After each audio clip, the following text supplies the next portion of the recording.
ஞானாம்பிய உடனாய காலத்திநாதருடைய திருவருளினாலே திருவிளையாடல் புராணம் என்பது பற்றி சொல்லியும் கேட்டும் வருகிறோம்.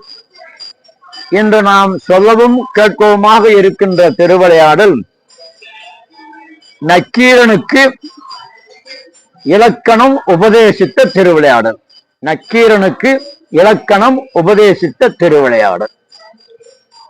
நாம் அன்றைக்கு சென்ற வாரத்தில் நம்ம பார்த்தோம். நெற்றிக்கண்ணை காட்டினும் குற்றம் குற்றமே என்று அவன் சொல்ல, நெற்றிக்கண்ணாலே எரி உண்டு தெப்பத்தில வீழ்ந்து கிடந்து அழிந்து பின்னாலே இறைவனுடைய திருவுருளாலே அவன் மேல இருந்து வந்தான் அப்படின்னு வரைக்கும் பார்த்தோம். நம்ம பொதுவாக இது அந்த காலங்கள்ல பட்டிமன்றங்கள் வழக்காடு மன்றங்கள் நடக்கிற போது நக்கீரனை எரிக்க சிவபெருமான் நெற்றிக்கண்ணை காட்டியது குற்றம். நக்கீரனை எரிக்க சிவபெருமான் நெற்றிக்கண்ணை காட்டியது குற்றம். ஏனென்றால் அவன்கிட்ட இருக்கிறது 2 கண்ணு, இவன்கிட்ட இருக்கிறது 3 கண்ணு. இவர் சிவபெருமான் சாதாரண ஆளு, அவங்ககிட்ட போய் இதை காட்டலாமா அப்படின்லாம் பெரிய வழக்காடு மன்றங்கள் பட்டிமன்றங்கள்லாம் ரொம்ப தீவிரமா நடந்து சிவபெருமான் செய்து குற்றம் தாயா அப்படின்னு தீர்ப்பே சொல்லியிருக்காங்க. சிவபெருமான் செஞ்சது குற்றம் தாயா. சாதாரண ஒரு மனிதனுக்கு அவ்வளவு எல்லாம் வல்லவனாக இறைவன் போய் அப்படிலாம் காட்டலாமா அப்படி? அவருக்கு 2 கண்ணு, நீ 2 கண்ணோட புலமையோட வாதாடி நக்கீரனை வெற்றி பெற்றிருந்தா பரவாயில்லை. நக்கீரா அப்படின்னு நெற்றிக்கண்ணை காட்டி அவனை பயமுறுத்தி அதெல்லாம் சரியில்லை அப்படிலாம் ஒரு காலத்துல பெரிய வழக்காடு மன்றங்கள் பட்டிமன்றங்கள் போட்டு தீர்ப்பு. இன்றைக்கு பார்ப்போம்ப்பா. ரொம்ப அருமையா நக்கீரனுக்கு இலக்கணம் உபதேசித்த வரலாறு. ஆமா, நக்கீரன் நான் என்கிற ஆணவம் உடையவனாக இருந்தான், அகங்காரம் உடையவனாக இருந்தான்.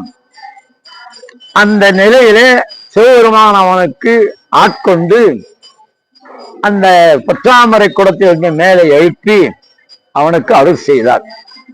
அதன் பிறகு நக்கீரன் தினமும் பொற்றாமரை குளத்தில் நீராடி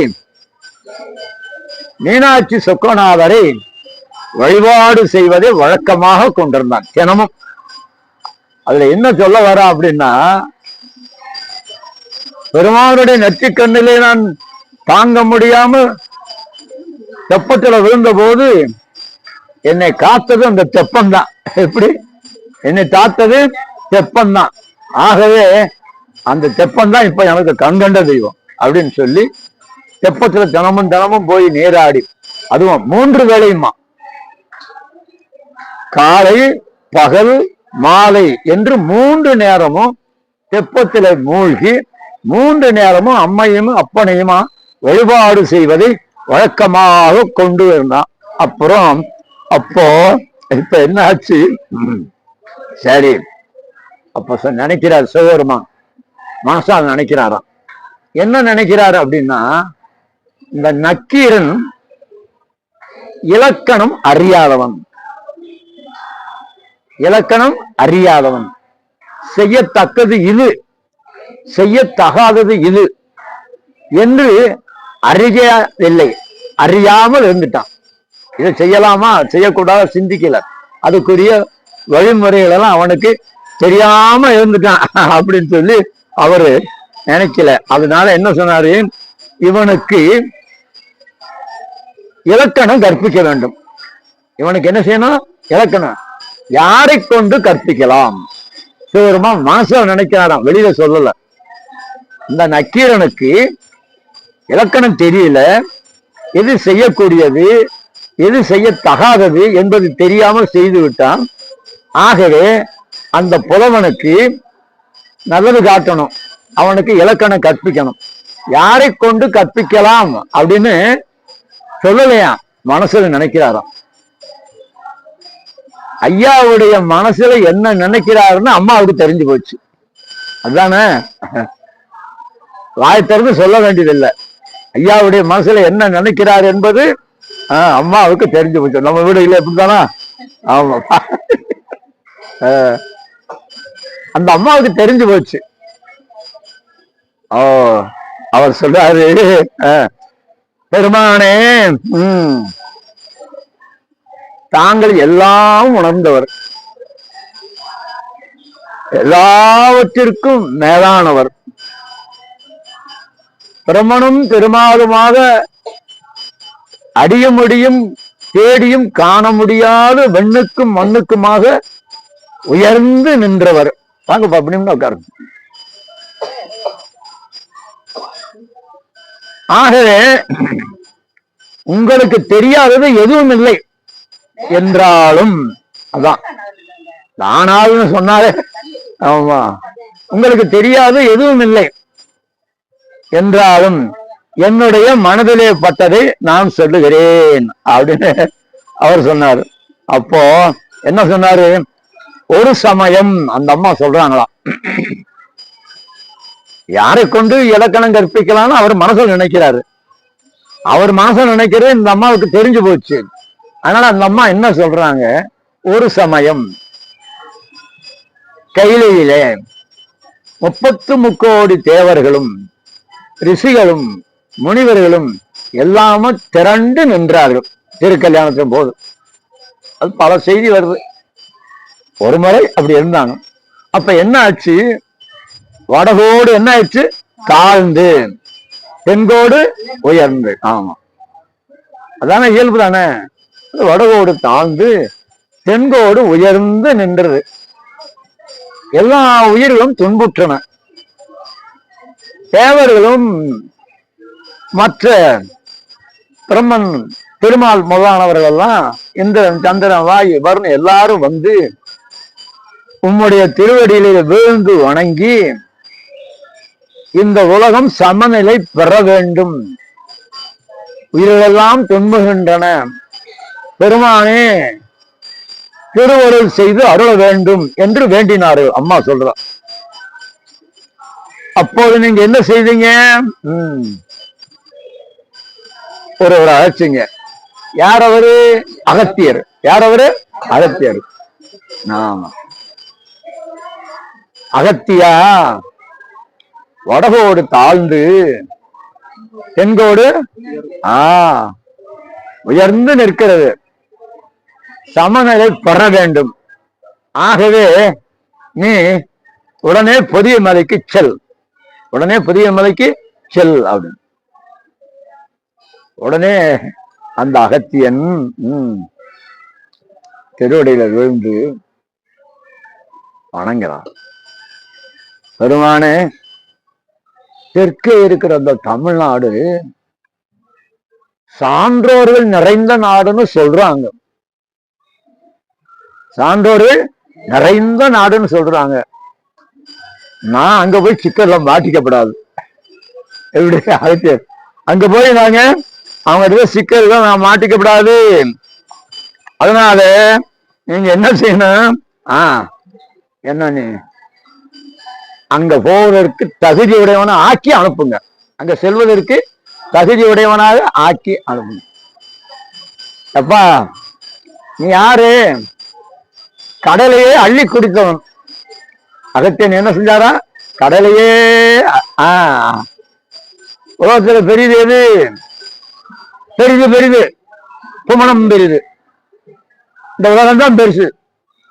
உலகமும் நான்மகன் படைப்பு. அப்ப நான்மகன் பெரியவனா? நான்மகன் கரியம்மாள் உந்தியில் வந்தவன், கொப்புள் வந்தவன்.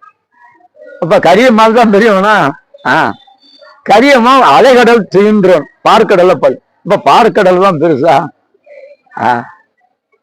அலைகடல் தீர்ந்த அலைகடலோ குரு முனி அங்கேயும் அடக்க அள்ளி குடிச்சுட்டான். யாரு? அகத்தியன். அப்போ அகத்தியன் கலசத்தில் பிறந்தவன், மண்பானையில பிறந்தானா. கலசமா புவியில் சிறு மண் கொஞ்சம். இந்த புவியோ ஆதிசேடன் என்கிற அந்த பாம்புக்கு ஒரு தலை பாரம். அந்த அறவோ உமையவள் சிறு விரல் மோதிரம். உமையோ இறைவர் பாகத்து ஒடுக்கம். அந்த இறைவரோ தொண்டர்வம் உள்ளத்து ஒடுக்கம். தொண்டர்வம் பெருமை சொல்லவும் தெரியுது. இதுக்கு மேல சொல்ல முடியாதுப்பா. தொண்டர்தம் பெருமை சொல்லவும் பெரும். எல்லாவற்றை காட்டிலும் மேலானவர்கள் யாரு? தொண்டர்கள். அப்படி அப்படி பார்க்கடலையே அள்ளி குடித்தவன் ஆயிடுச்சு, நீ போய் வான்னு சொன்னவனே அவர் என்ன சொன்னாரு? அப்போ சொன்னாரு, அப்ப நீ பார்க்கடலையே அள்ளி கொடுத்தவன் எனக்கு நிகரானான். உன்னுடைய மனைவி இருக்கிற லோபாமுத்திரை, அவள் அந்த உமையவுக்கு இணையானவள், உமாதேவிக்கு இணையானவள், அந்த அகத்திய முனியுடைய மனைவி லோபாமுத்திரை.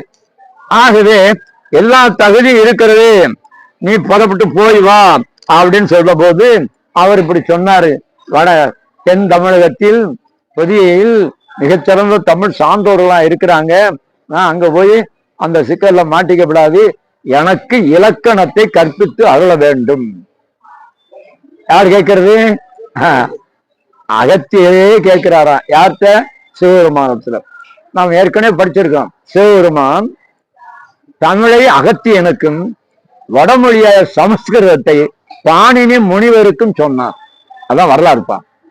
தமிழை அகத்தியருக்கு சொன்னார், வடமொழியாய சமஸ்கிருதத்தை பாணினி முனிவருக்கு சொன்னார் என்று சொல்லுவாங்க.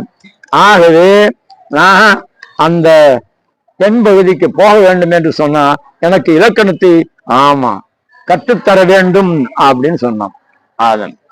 அதுக்கு பிறகு என்ன பண்ண, நான் அங்கே போனா கற்பித்து, நான் எப்போது உங்களை வணங்குவது, உண்மை பிரிந்து எவ்வளவு காலம் இருக்க முடியும்? நீ எப்போதெல்லாம் நினைக்கிறே அப்போது நான் உனக்கு காட்சி தர்றேன், எப்போதெல்லாம் நீ நினைக்கிறாயோ அப்போதெல்லாம் உனக்கு நான் காட்சி தருகிறேன் என்று சொல்லி அகத்தியனுக்கு இலக்கணத்தை முழுவதுமாக கற்பித்து, அகத்தியனுக்கு இலக்கணத்தை முழுவதுமாக கற்பித்து போய் வா அப்படின்னு சொல்றாரு. அவன் அனுபவ சொன்னாரா சிவபெருமான், உமையே நீதான் மதி அமைச்சர், கணவனுக்கு ஏற்ற மதி மந்திரி, நீ நாங்களும் என்ன செய்வதுன்னு தெரியாம நினைச்ச போது நீதான் சொன்னாய், சரியான ஆளு. அதனால என்னினும் நீயே மிகச்சிறந்து இருக்கிறாய். அந்த அகத்தியரே இப்ப நாம உலோகாமுத்திரையோட மதுரை அனுப்பிட்டோம். உலோகாமுத்திரையுடன் மதுரையை விட்டு அவர் அப்படியே கிளம்பி புகுந்து புகுந்து போகிறாராம். அப்போ என்ன செய்யறாரு, சொக்கநாதரை மீனாட்சியை வணங்கி இந்திர விமானம் போல ஒரு விமானமா, இதெல்லாம் போற அந்த காலத்துல விமானம் 1000 ஆண்டுகளுக்கு முன்னாடியே நம்முடைய தமிழ் மண்ணில் பேசப்பட்டிருக்கிறது. என்னது? விமானம். உலகத்திலேயே முதல் தோற்றம் மனிதன் தமிழன். கன்னியாகுமரி மாவட்டம் இருக்குல்லப்பா, அந்த பகுதிக்கு லெமோரியா கண்டம்னு பேரு. என்ன கண்டம்னு பேரு? லெமோரியா கண்டம். அது இப்ப கடல் கொண்டு அப்படி மூழ்கி போச்சாம். அங்கதான் முதல்ல மனிதன் தோன்றினா, அங்க இருந்ததான் அப்படியே அப்படியே அப்படியே உலகம் பூரா பரவினா. இப்ப முதல் மனிதன் தமிழன், முதல் மொழி தமிழ் என்று உலகத்துக்கெல்லாம் கால்டுவெல், ஜி.யு. போப் போன்ற பெரியவங்க தான் அதெல்லாம் ஆராய்ச்சியுமே நமக்கு சொல்லி இருக்காங்க. ஆகவே அவர் என்ன பண்ணாரு, விமானத்துல போறாரோ. எதுல போறாரு? ராவணன் கூட சீதைய விமானத்துல தூக்கி கொண்டு போனா அப்படிதான் நம்ம படிக்கிறோம். புறநானூற்றுல ஒரு வரி வருது, விமானம் சாதாரண விமானம் இல்ல, ஓட்டுறவரே இல்லாத விமானமா. அதுவா பறந்துருக்குப்பா. இப்ப அனுப்புறோம்ல ராக்கெட் அனுப்புற. வளவன் ஏவா வான ஊர்தி, வளவன் ஏவா வான ஊர்தி. வளவன் பைலட், ஓட்டுறவன். அவன் இல்லாம அதுவாக பறக்கக்கூடிய அந்த மாதிரியான நாகரிகத்துல சிறந்த நாடாக இந்த தமிழ் மண்ணை இருந்திருக்கு. ஆகவே அவரை போறா என்று புறப்பட்டு தலைமேற்கொண்டு தன்னை வணங்கி நின்று நக்கீரனுக்கு இலக்கணத்தை போதிக்க தொடங்கினார். இலக்கணத்தை போதிக்க தொடங்கினார். அறம், பொருள், இன்பம், வீடு என்னும் நாற்பொருளையும், அறம், பொருள், இன்பம், வீடு எல்லாம் இந்த நான்குக்குள்ள அடைக்கிறோம். இந்த நாற்பொருளையும் உபதேசிக்கிறாராம். அதுலப்பா நன்னூல் ஆசிரியர் இலக்கணம் எனக்கு சொன்ன மாதிரி இருக்கு. அவர் என்ன சொல்லியிருக்காரு, ஒருவர் மற்றவர்களுக்கு சொல்லுவதாக இருந்தால் 10 வகையான குற்றம் இல்லாம சொல்லணுமா. எத்தனை வகையான குற்றம்? ஆமா, ஆமா, தேட மாட்டேன் நானெல்லாம். குன்ற கூறல், மிகபட கூறல், மற்றொன்று வரைத்தல், சென்று தேய்ந்து இருதல்.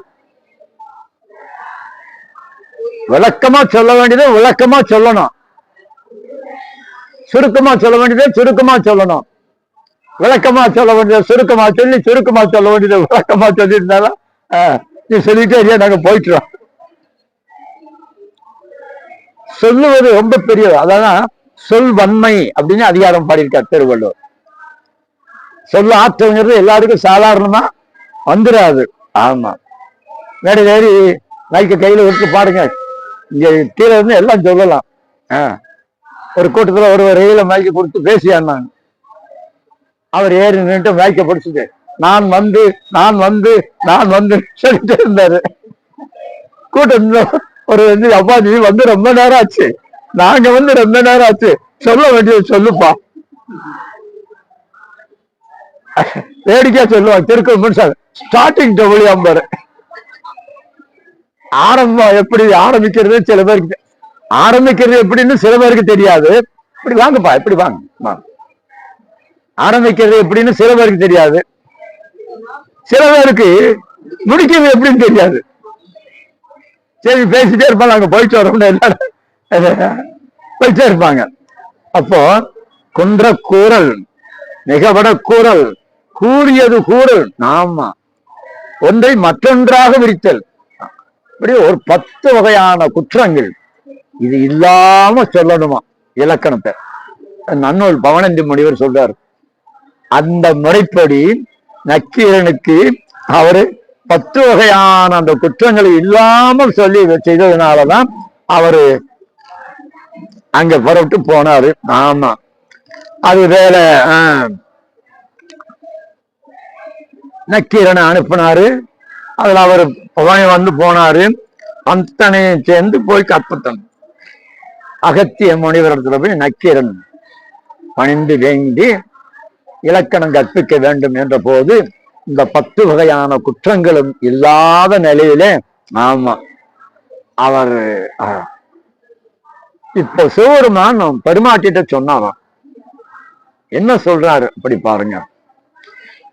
நம்மை நாள்தோறும் வழிபடுபவர், நம்மை நாள்தோறும் வழிபடுபவர், நம்மிடம் பொறாமை இல்லாதவர், ஆமா, மன தூய்மை உடையவர், அதன் பிறகு சிந்தையிலே தெளிவு உடையவர். இவர்களுக்குத்தான் நூற்பொருளை சொல்ல வேண்டும் என்று நமக்கு முன்னோர்கள் சொல்லியிருக்கார். சிவபெருமானே சொல்றாரு, அவருக்கு முன்னார யாரு, அவரே சொல்றாரு, நம் முன்னோர்கள் சொல்லி இருக்கிறார்கள். ஆகவேதான், ஆமா, எல்லாவற்றிலும் மேலாக இருக்கிற நக்கீரன் அதை கற்று அகத்தியருக்கு அதுக்கு எல்லா திறமையும் தகுதியும் உண்டு அப்படின்னு சரி வேண்டு வணங்கி கற்பித்து அதோட வேண்டும் என்று சொன்னார். இப்போ நக்கீரன் நினைக்கிறான், மாதம் பிரம்மவும் காண முடியாத நிலையில இருந்தவன் அந்த திருவடி, ஆமா, பூமிக்குள்ள கீழே கீழே கீழே போகுதான். பன்றியாக வடிவெடுத்து என்ன வராக அவதாரம் என்ன செய்யறாரு, அப்படியே தொலைச்சு தொலைச்சு தொலைச்சு கீழே போறாரு போறாரு போறாரு போறாரு, முடிவே இல்லை. அப்ப அதுக்கு மேல போக முடியாத நிலைமையில தோல்வியோட திரும்பி வந்துட்டாரு. நான் முடிய பார்க்க போறேன்னு பிரம்மா அன்னப்பறவையாக மேல மேல மேல பறந்து போனாரு. ஒரு குறிப்பிட்ட எல்லை வரைக்கும் போயும் பார்க்க முடியல. ஆனா என்ன பண்ணிட்டாரு, திரும்புறாரு. நாம தோல்வியை ஒப்புக்கொள்ளக்கூடாது. அதுதான் நமக்குள்ள இயல்பு. தோல்வியா ஒத்துக்கணும். நாம் செய்தது குற்றம்தான் அப்படின்னு நம்மள எத்தனை பேர் ஒத்துக்கிறோம்? கடைசி வரைக்கும் சாதிக்க பார்ப்போம். நான் சொன்னதுதான் சரி, நான் சொன்னதுதான் சரி என்று கடைசி வரைக்கும் சாதிக்க பார்ப்போம். இதுதான் மனிதனுடைய இயல்பு. அப்போ அவர் வர்ற வழியில நாம போய் நாம பார்த்தோன்னு சொல்லிடணும், அதுக்கு ஒரு சாட்சி வேணுமா அப்படின்னு தாழம்பூ வந்துதான். தாழம்பூவை கூப்பிட்டு, தாழம்பூவே நான் இறைவனுடைய சிவபெருமானுடைய திருமுடியை பார்த்துட்டேன் அப்படின்னு சொல்லுவேன். யாராவது சாட்சி என்ன அப்படின்னு கேட்டா நான் ஒன்ன சொல்லுவேன், நீ சாட்சி சொல்லணும். சரின்னு தாழம்பூ நான் இறைவனுடைய திருமுடியை பார்த்துட்டேன் அப்படின்னு சொன்னான். நீ பார்த்ததுக்கு சாட்சி என்னையா அப்படின்னு. இதோ தாழம்பூ. என்ன தாழம்பூவே? ஆமா, நான் 2 கண்ணாக பார்த்தேன். எப்படி?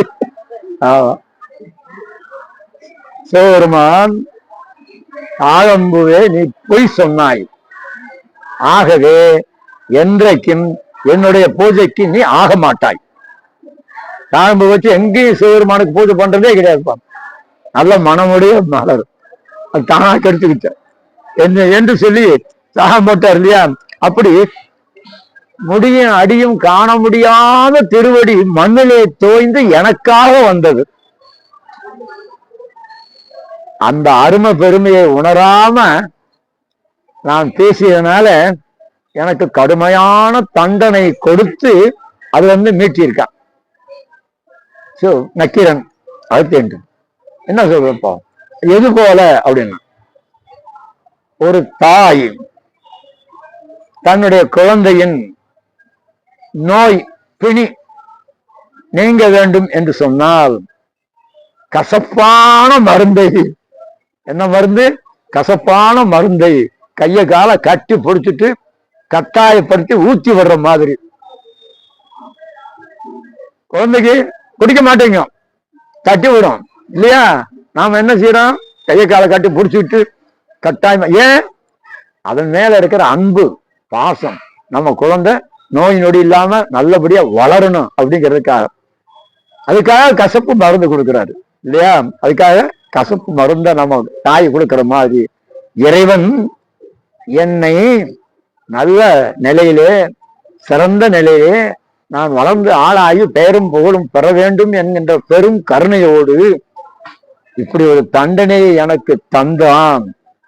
அது தாயுடைய அந்த பெருங்கருணை போல. அதான் தாயில் சிறந்த தயாவான தத்துவனே, தாயில் சிறந்த தயாவான தத்துவனே என்று நான் படிச்சேன் இல்லையா? ஆமா அப்படின்னு சொல்லி அவன் போனான். அப்போ நேரம் அவனிடத்துல போய் நான் கற்பிக்க, இலக்கணத்தை எனக்கு கற்பித்து அருள வேண்டும் என்று வேண்டினான். ஆமா.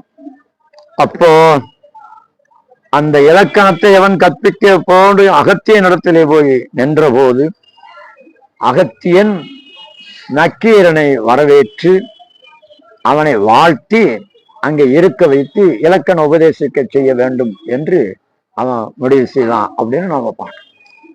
அப்போ எல்லாவற்றுக்கும் மேலான ஒரு நிலையிலே தன்னினும் மேலானவனாக இருக்கிறான் அகத்தியன் என்று சிவபரம்பொருளே நினைக்கிற அளவுக்கு அந்த சிவபரம்பொருளுக்கு அதனால அதான் சொல்றாரு, நக்கீரனுக்கு என்ன பொறாமை வந்தது? நமக்கு மேல ஒருவன் பாட்டு எழுதி கொடுத்துட்டானே, நமக்கு மேல ஒருவன் பாட்டு எழுதி கொடுத்துட்டானே, அதனால பொறாமை உன் பாட்டு பாட்டல்ல, அது குற்றம் அப்படின்னு சொல்லி வச்சாயா. அப்போ அந்த மனசுக்குள்ள மனதுல எல்லாம் எது வேணாலும் வரலாம் ஐயா. இந்த மனசுக்குள்ள எது வேணாலும் பூந்துக்கலாம், ஒண்ணு மட்டும் போகக்கூடாது. என்னது? பொறாமை. என்ன ஆமை? பொறாமை. நல்ல வார்த்தை பாரு. அது மட்டும் போகக்கூடாது. அதுக்காகத்தான் பழமொழிலாம் சொன்னாங்க, நமக்கு எல்லாருக்குமே தெரியும். இந்த நம்ம கடன் வாங்கி திருப்பி செலுத்தலைன்னா கோர்ட்ல இருந்து ஒரு ஆள் வருவாரு, டவாலி மாட்டிட்டு. ஆமா, இப்படி மாட்டிட்டு வருவார். அமீனான்னு பேரு அவருக்கு. என்ன பேரு? அமீனான்னு பேரு. அவர் வந்தாலே நமக்கு அடிவயிட்ட கலக்கு. வீட்டுல இருக்கிற பண்டை பாத்திரம் தட்டு முட்டு சாமான் அவ்வளவு அள்ளிட்டு போயிடுவாரு. 1000 ரூபாய் கொடுக்க வேண்டும், 5000 ரூபாய் போட்டு அள்ளிட்டு போயிடுவாரு. யாரு என்னன்னு கேட்க முடியாது. அந்த மாதிரியான ஆமா, அது அமீனா புகுந்து விடு எல்லாம் சரி. ஆமா, என்னப்பா செய்யும், பாவம். அதுதான் கடிக்குமா, அது விஷமா நஞ்சா, அது புகுந்து வீடு உருப்படாதுன்னா இந்த வீடு, எந்த வீடு, இந்த வீடு, இந்த வீட்டுக்குள்ள என்ன போகக்கூடாது, ஆமா, எந்த எந்த ஆமை போகக்கூடாது, பொறாமை போகும். நமக்கு அதுதானப்பா. ஐயோ ஐயோ, பாருங்க, நேற்று வந்தனே புதுசா ஒரு பெரிய வீடு கட்டிட்டானே, நிலவரம் வாங்கிட்டானே, சரிப்பா, யாராவது சொன்னா கூட நல்லா இருக்கட்டும். எல்லாரும் நல்லவரே, எல்லாரும் நம்மவரே, எல்லாரும் நல்லவரே, எல்லாரும் நம்மவரே என்கிற உணர்வு நமக்கு வரணும். நம்ம மண்ணுல போல இலக்கியங்கள் வேற எங்கேயும் வந்ததில்லை. நம்ம மண்ணுல போல நீதியை வேற யாரும் சொன்னதில்லை. உலகத்துக்கே நீதி சொன்ன ஒப்பற்ற இலக்கியம் திருக்குறள். அதுக்கு மேலான ஒரு நீதி நூல் உலகத்திலேயே இல்லை என்று உலகத்தில் இருக்கிற சான்றோர்கள் அத்தனை பேரும் சொல்லுகிற மாதிரி அதுதான். அவர் சொல்றார், பொறாமை கூடாதியா அப்படின்னு. அப்போ எந்த நிலையிலும் பொறாமையை மனதில் வைக்கணும். அந்த அகத்தியன் அவர் சொல்றாரு, அந்த நக்கீரன் என்னிடத்திலே பொறாமை கொண்டவனாக இருந்ததனாலேதான் அவனுக்கு அந்த தண்டனையை கொடுத்தான் என்பதை உணர்த்துவதையாகத்தான் அந்த திருவிளையாடெல்லாம் பண்ணாரு. அதை ஏற்றுக்கொண்டுதான் இப்ப உணர்ந்துட்டான். எவ்வளவு பெரிய பெருங்கருணை! அந்த சிவபெருமானுடைய பெருங்கருணைக்கு ஈடு உலகத்துல எதுவுமே இல்லை. என்னப்பா அதான் வர வர பாட சொல்லவா, அதான் சொல்ல போற, குறிச்சு வீட்டு வந்திருக்கேன். அந்த தருமைக்கு பாட்டு கொடுத்தா இல்லையாப்பா. நம்ம கோயிலுக்கு போனோம்ல, எந்த கோயில் போனோம், திருப்பத்தூர் போனோம்ல. எந்த கோயில் போனோம், திருப்பத்தூர். அங்கதான்ப்பா தமிழ்ச்சங்கம் நடந்தது. அந்த பகுதி கடைசியில தமிழ்ச்சங்கம் நடந்தது. 7 துறைகள்ல ஒவ்வொரு துறைக்கு 7 பேர், 9 பேர். 7 துறையில 49 பேர், 7 7 49 பேர். 49 பேருக்கு 49 பேர் வச்சிருந்தாரு. ஆமா, அடியனுக்கு மூர்த்தி நாயனார்னு பேரு. என்ன பேரு, மூர்த்தின்னு பேரு. ஐயாவுக்கு ஏவருவன் கலிக்காமன்னு பேரு. ஒவ்வொருத்தருக்கும் ஒவ்வொரு பேரு. திருவிழா சீட்டு போட்டு அதை எடுத்து நாங்க ரொம்ப அங்க சங்கம் வைத்து ஆண்டுக்கு 3 நாள் நடக்கும்பா. தமிழகத்தின் தலை சிறந்த பெருமக்கள் எல்லாம் வந்து உட்காருவாங்க. நான் அப்ப இளைஞன், அப்பதான் படிச்சுட்டு வேலைக்கு வந்து இருக்கிற காலத்துல அப்பவே பெரிய சாமி கல்லூரியில படிக்கிற போது நமக்கு தொடர்பு வந்தது. ஐயா தான் எனக்கு அப்படிலாம் தொடர்பு கொடுத்தாரு. வயதுல இணையவா இருந்தாலும் என்னை அங்க கொண்டு மேடையில் ஏற்றி வச்சு எனக்கு ஒரு தயாரிச்சு விட்டு எல்லாம் பண்ணாங்க தமிழ்ச்சங்கம். அந்த தமிழ்ச்சங்கம் ரொம்ப பேரும் போரும் பெற்றதா இருந்திருக்கு. அதனாலதான் ரொம்ப அற்புதமா சொல்றாரு திருநாவுக்கரசர். சொல்றாருப்பா, மின்காட்டும் கொடிமருங்கு, மின்காட்டும் கொடிமருங்கு உமையாட்கு என்றும் விருப்பவன்கான். மின்காட்டும் கொடிமருங்கு உமையாட்கு என்றும் விருப்பவன்கான். பொறுப்பு வலிச்சிட கையோன்கான். நண்பாட்டு புலவனாய் சங்கம் ஏறி, நன் பாட்டு புலவனாய் சங்கம் ஏறி நற்கனவுக்கிளி தருமிக்கு அருளினோன்கான். பொன்காட்ட கடிக்கொன்றை மருங்கே நின்ற புனல் காந்தல் கைகாட்ட கண்டு வண்டு, கண்டு வண்டு தென்காட்டும் செழும்புறவின் திருப்புத்தூரில் திருத்தளியான்கான். அவன் என் சிந்தையானே. அற்புதமான பாட்டுப்பா. என்ன சொல்ல பாருங்க, மெங்காட்டும் கொடிமருங்கு உமையாட்கு என்றும் விருப்பவன்கான். உமையவளுக்கு விருப்பமான பரம்பராய சிவன் தானே. உமையாட்கு என்று விருப்பவன்கான். பொறுப்பு வழி சிலை கையோன்கான். இமயமலையே நேருமலையே வில்லாக வளைத்து திருவரங்களை ஏற்றவன் பொறுப்புகளில் சிலை கையோன்கான். அப்புறம் நண்பாட்டு புலவனாய். என்ன பாட்டு புலவனாய்? ஆமா. சங்கம் ஏறி, நண்பாட்டு புலவனாய் சங்கம் ஏறி. ஆமா. நற்கனகக்கிளி தருமைக்கு அருளினோன்கான். கனகக்கிளி, கிளி சிறப்பு அகரம் போடணும். கிளி பொற்கிளி. ஆமா. நற்கனகக்கிளி, கனகம் பொண்ணுப்பா. கனகம்னா தங்கம், பொண்ணு, விலை உயர்ந்தது. நற்கனகக்கிளி தருமைக்கு அருளினோன்கான். பொன்காட்ட கடிக்கொன்றை, கொன்றை இருக்கான், கொன்றை மரம் பூ, அது பொன்னிறமா இருக்குமா, அது பொன்காட்டுதான். பொன்காட்ட கடிக்கொன்றை மருங்கே நின்ற பக்கத்துல இருந்த புனக்காந்தல், காந்தல் மலர். ஆமா. கைகாட்ட சோப்பா காந்தல் கை, அதே பார்த்திருக்கீங்களா? காந்தல் 5 விரல் போல இருக்கும். இப்படி இருக்கும்பா. நம்ம இதுல பார்த்தோமா? எங்க பார்த்தோம்? பார்க்கல, பாடத்துல இருக்கா? நம்ம நீங்க வரல, நாங்க குடும்பத்தோட தேக்கடி, அந்த 3ஆவது தேக்கடியில போற போது அங்க பார்த்தோம். அது இப்படி இருக்கும் பாருங்க. பொன்காட்ட கடிக்கொன்றை மருங்கே நின்ற புனக்காந்தல் கைகாட்ட கண்டு வண்டு, அங்க இருக்கிற வண்டுகள் தென்காட்டும் செழும்புறவில். நல்ல வளமான வளம். இப்போ அங்க வளமா இருக்கு இல்ல வறண்டு கிடக்கு. அப்ப இருந்திருக்கு, நல்ல வளமா இருந்திருக்கு, வயல் வளம். ஆமா. தென்காட்டும் செழும்புறவின் திருப்பத்தூரில் திருத்தளியான்கான் அவன் என் சிந்தையானே. அந்த ஊருக்கு திருப்புத்தூர்னு பேரு. திருப்பத்தூர்னு சொல்லப்படாது. திருப்பத்தூர் வடக்க, கள்ளக்குறிச்சி திருப்பத்தூர்னு வடார்காடு மாவட்டத்தில் இருக்கு. இது திருப்புத்தூர். அந்த மக்கள் எல்லாம் அதிகமா அதை சொல்றது இல்லை. அன்றைக்கு நாம அதை போன போது நான் ஒரு இதை மறந்துட்டேங்க. நம்ம மருது சகோதரர்கள் தூக்கிலிடப்பட்ட ஊர் அந்த ஊர் தான்ப்பா. சின்ன மருது, பெரிய மருது, அந்த புளிய மரம், அந்த இடம், அந்த நினைவு கல் அங்க இருக்கு. நம்ம கோயிலுக்கு போனோம்லப்பா, அதுக்கு முன்னாடி அந்த இதெல்லாம் இருக்கு பாருங்க, அதுக்கு உள்ள, அதுக்கு பக்கம் இருக்கு. அந்த நல்ல நேரத்தில் அது மறந்து போச்சு. அதனால தென்காட்டும் செழும்புறவின் கடும்பு திருப்பத்தூரில் திருத்தெளியான்கான் அவன் என் கண்ணுடானே அப்படின்னு பாடினாரு. ஆக இந்த அற்புதமான திருவிளையாடலை பாருங்க.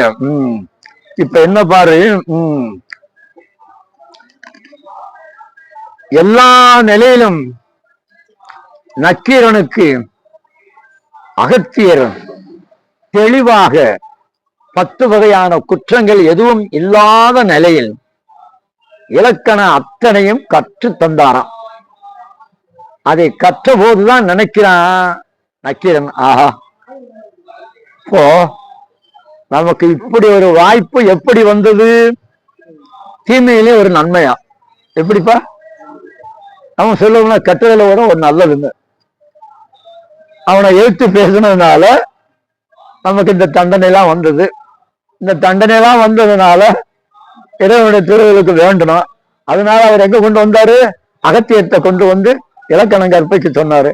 இதெல்லாம் நமக்கு எப்படி வந்தது? அதனாலதான் வந்தது என்று பெரிதும் நினைந்து நினைந்து நினைந்து உருகினான். ஆமா. இப்ப என்ன பண்ணா அப்படின்னு சொன்னா, அகத்தியன் நக்கீரனுக்கு கற்பித்த அந்த இலக்கணத்தை எல்லாம் ஏற்றுக்கொண்டு மீண்டும் மதுரைக்கு வந்தான். மீண்டும் மதுரைக்கு வந்து மற்ற புலவர்களை எல்லாம் கூட்டினார் சங்கத்தில். அப்போ மற்ற புலவர்கள் எல்லாம், என்னப்பா திடீர்னு எங்களை எல்லாம் கூப்பிட்டுருக்க அப்படின்னு.